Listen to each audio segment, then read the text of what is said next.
আপনাদের সামনে ইংরেজিতে অনুবাদ সহ কোরআন কারীম থেকে তেলাওয়াত নিয়ে আসছেন মোহাম্মদ তাহমিদ আহমেদ এবং Khalid Mahmud.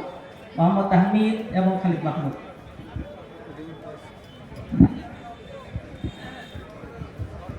السلام عليكم ورحمة الله وبركاته. وعليكم السلام ورحمة الله وبركاته. بسم الله الرحمن الرحيم. In the name of Allah, the most gracious, the most merciful. Ar-Rahman, Allah the most gracious. Allama al-Quran, it is He who has taught the Quran. خلق الإنسان, He has created man.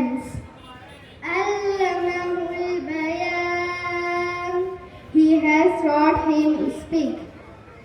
الشمس والقمر بحسبان, the sun and the moon follow causally exactly computed.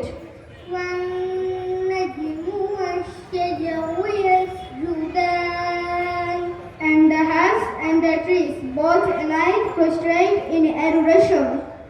والسماء رفعها ووضع الميزان, and the firmament has reached high and He has set up the balance of justice. ألا تطغوا في الميزان, in order that He may not transgress balance. Assalamu alaikum wa rahmatullah.